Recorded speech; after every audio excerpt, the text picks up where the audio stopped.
வணக்கம் தமிழஞ்சங்களே, நான் உங்க தேவா. இன்னைக்கு நம்ம எந்த பத்தி ரிவ்யூ பார்க்க போறோம்னா, இன்னைக்கு ரிலீஸ் ஆன 3BHK இந்த படம் அனௌன்ஸ்மெண்ட் வந்ததுல இருந்து அப்பா செம ஹைப்புங்க. ஹைப்புன்னு சொல்ல முடியாது, ஒரு நல்ல ஃபீல் குட் படம் வரப்போகுதுன்னு எல்லாருமே நினைச்சிட்டு இருப்போம். பட் ஆனால் ட்ரெய்லர் வந்து அதோட பெர்ஸ்பெக்டிவே மாத்திருச்சு. பட் ஆனால் இந்த படம் ஃபீல் குட்டா இல்லை பியூர் எமோஷனலா இல்லை அழகாட்சி படமா அப்படின்னு தெரிஞ்சுக்கணும்னா அந்த வீடியோ ஸ்கிப் பண்ணாம பாருங்க, உங்களுக்கே தெரியும். வாங்க வீடியோக்குள்ள போகலாம்.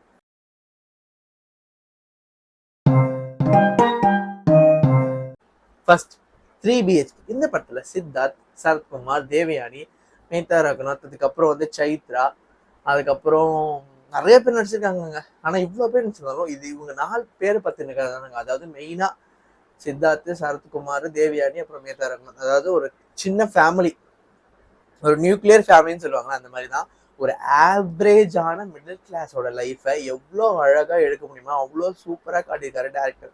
ஆனால் அது அழகா இருக்காது, ரொம்ப ரொம்ப அழுகையா இருக்கும். ஏன்னா அவ்வளோ கஷ்டமா இருக்கும், ரொம்ப ரொம்ப கஷ்டமா இருக்கும். அதை நீங்க பாத்தீங்கன்னாலே ஃபர்ஸ்ட் ஆஃப் ரொம்ப ரொம்ப ரொம்ப ரொம்ப சூப்பரா எடுத்திருந்தாரு.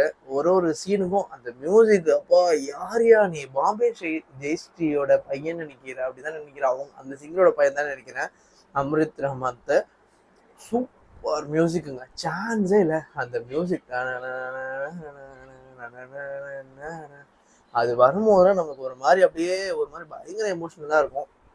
அதே மாதிரி ஆக்டிங் சொல்லியே ஆகணும், சித்தார்த் வேற லெவல் பண்ணிட்டாரு. அதுக்கப்புறம் சரத்குமார் அதுக்கு மேலே நடிக்கிறாரு. அந்த பொண்ணு அவங்க அதுக்கு மேலே நடிக்கிறாங்க. தேவயானி கூட கொஞ்சம் ஸ்பேஸ் தான், பட் இவங்க 3 பேரும் ரொம்ப ரொம்ப சூப்பராக நடிச்சிருக்காங்க.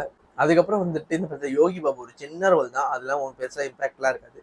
பட் ஆனால் இந்த படத்தை ஸ்ரீ கணேஷ் ரொம்ப ரொம்ப சூப்பராக எடுத்திருக்காருன்னு தான் சொல்லணும். ஏன்னா வந்துட்டு 8 தோட்டாக்களுக்கு அப்புறம் குருதியாட்டம் ரொம்ப இதுவாயிடுச்சு. இப்போ 3BHK ரொம்ப ரொம்ப சூப்பராக இருந்தது. நான் இப்போ வந்து இந்த கிறிஸ்டோபர் கனகராஜன் ஒருத்தர் இருக்காரு, யூஎஸ் ட்ராக்கர், அதாவது ட்ராக்கர்னு சொல்றதா ரிவ்யூவர்னு சொல்றதான்னு தெரியல. ஸோ அவர் மூலயமா எனக்கு ஒரு டிக்கெட் கிடைச்சிது. அவர் மூலயமா இல்லை, அவருக்கு என் ஃப்ரெண்டுக்கு டிக்கெட் கொடுத்துருந்தாரு அவர். ஸோ அது மூலயமா எனக்கு டிக்கெட் கிடைச்சி. ஸோ நான் நிறைய ட்விட்டர் ரிவ்யூ போடுறவங்க, அதை தாண்டி வந்து நிறைய ட்விட்டர் ஆக்டிவாக இருக்க ஃபாலோவர்ஸ், அவங்கக்கிட்ட நிறைய ரிவ்யூஸ் சஜஸ்ட் பண்ணுறது. ஏன்னா நிறைய பேருக்கு இந்த படம் வந்து கனெக்ட் ஆகிருக்கு. கனெக்ட் ஆனால் மட்டும்தான் இந்த படம் பிடிக்கும். எனக்கு பர்சனலாக கனெக்ட் ஆச்சு. ஒரு மிடில் கிளாஸாக சொந்த வீடு வாங்க கஷ்டப்பட்டுட்டு இருந்தீங்கன்னா உங்கள் எல்லாருக்குமே இந்த படம் ரொம்ப கனெக்ட் ஆகும். ஆனால் கொஞ்சம் நீங்கள் ஹை கிளாஸாக இருந்தீங்களா, நான் அந்த ஹை கிளாஸாக இருக்கவங்க எதுவுமே தப்புலாம் சொல்ல. பட் ஆனால் அவங்களாம் வந்து பெருசாக விரும்பாத மாதிரி எனக்கு ஃபீல் ஆச்சு. நிறையா பேர் வந்து இது கிரிஞ்சுன்றாங்க. எனக்கு எனக்கு இதில் கிரிஞ்சாக எதுவுமே பண்ணலங்க. ரெண்டுமே ரொம்ப ரொம்ப சூப்பராக இருந்துச்சு, 2 ஆஃப்மே. பட் ஆனால் என்ன சொல்ல வராங்கன்றது தெரில. என்னதான் இவ்வளோ இருந்தாலும் ரொம்ப ரொம்ப சூப்பராக பண்ணியிருக்காரு. கடைசியில் செம்மையான ஒரு ending.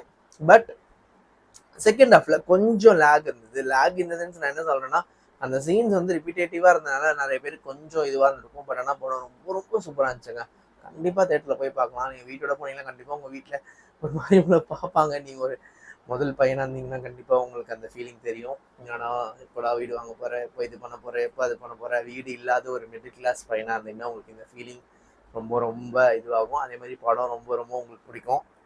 3BHK Sri Ganesh, thank you for this.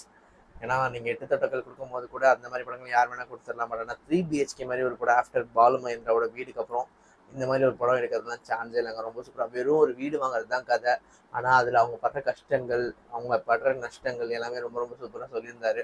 நிறைய பேர் இது வந்து தவமாய் தவம் இருந்த மாதிரி ஒரு அழுகாட்சி படமாக இருக்குது அப்படின்றாங்க. அழுங்குங்க, படம் பார்த்து அழுங்க, என்ன தப்பு அப்படின்னு தான் நான் கேட்பேன். ஏன்னா எங்கேயுமே ஒரு எமோஷன்றது எல்லா இடத்துலையுமே இருக்கணும். அது இருந்தால் தான் உங்களுக்கு லைஃபே சஸ்டெயின் ஆக முடியும். ரொம்ப சூப்பரான படங்க. இதை பற்றி பெருசாக பேசிகிட்டே போனோம். நிறையா சொல்லணும்னா நான் கொஞ்ச நேரத்தில் இன்னும் கதை சொல்லி ரொம்ப எமோஷன் ஆகிடுவேன். ஸோ 3BHK இப்போ தான் பார்த்துட்டு நான் வரேன். ரொம்ப ரொம்ப ஒரு மாதிரி செட்டில்டாக வரேன். என்னால் என்ன பேசுகிறதுன்னு தெரியல. ஸோ என்னால் முடிஞ்ச வரைக்கும் ரிவ்யூ சொல்லியிருக்கேன். ஸோ உங்களுக்கு கண்டிப்பாக பிடிக்கும்னு நம்புகிறேன். நீங்கள் தேட்டரில் போய் பாருங்கள், மிஸ் பண்ணாமல்.